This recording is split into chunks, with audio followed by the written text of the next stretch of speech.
شانۆی زەمەنی کۆترە سوورەکانە و لەلایەن کاستێکی شانۆیی کاری دەرهێنان و نواندنی بۆ کراوە. دەقی شانۆکە بەرهەمی ڕۆمانووسێکی کوردی ڕۆژاوای کوردستانە و باز لە ژمارەیەک ڕووداوی ناڕوون دەکات لە سەردەمی کۆماری مەهاباددا لە ساڵی 1946 کە جارێکی دیکە داڕشنەوە بۆ بەشێک لە ڕووداوەکان کراوە.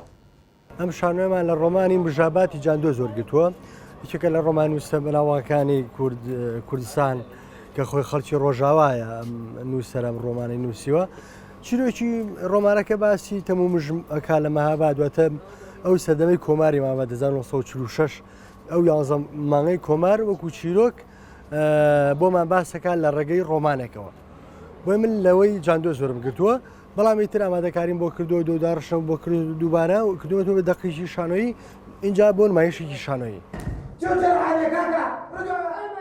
خەونی شانۆکارێکی لاو لە سەردەمی کۆماری مەهاباد و پرۆڤەکانی و دواتر بە دینەهاتنی خەونەکەی بە چەند هۆکارێکی جیاواز ڕۆڵی یەکێک لە ئەکتەرەکانی ئەم شانۆیەیە. یەکەم جارمان وەکو ئەکتەر بەشداریکەین و ئێمە لەم کارە شانۆیەمانە هەر یەکەمان دوو ڕۆڵی جیاوازە بینین. یەکەمیان ڕۆڵی شانۆکارێکی لاوە لە سەردەمی کۆمارە کە پرۆڤی کردو بوو کاری شانۆیی، بەڵام خەونەکان بە دینە هاتوو لە نایان بردو خەونەکان. دووەمیشان ڕۆڵی سەربازێکە بینین کە هەموو ترسی ئەوەیە کە کۆمار بڕوخێت. هەندێک لە ڕۆڵەکانیش ئەمیراڵاغا مەنافی کەریمی کە یەکێک بوون لە کەسایەتیدارەکانی کۆماری مەهاباد.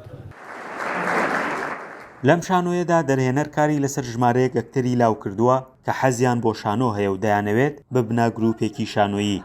بینەرانی شانۆکەش پێشوازیەکی فراوانیان لێکردن. بینەری شانۆی زەمەنی کۆترە سوورەکان بووم. بەڕاستی شانۆیەکی تابڵی نایاب بوو و دەرهێنەرەکەی کارێکی زۆر باشی کردبوو، زۆر ماندوش بوون. ئەوەی من ئاگادارم بوومەوەی 4 مانگە خەریکی پرۆڤن و هەروە ئەکتەرەکانیش هەمویان ئاکتێکی باشیان کرد سەرڕای ئەوەی کە ئەم ئەکتەرانە ئەکادیمی نین و هیچ شتێکیان سەبارەت بە شانۆ نەخوێندووە. حەز و خولیای ئێمە بۆ شانۆ دڵنیام کە بەردەوامە.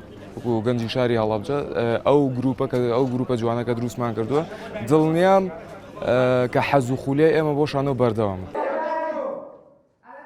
شانۆی زەمەنی کۆترە سوورەکان دوای نمایشکردنی لە هەڵەبجە بڕیارە لە پارێزگا و قەزاکانی دیکەی هەرێمی کوردستان نمایش بکرێت.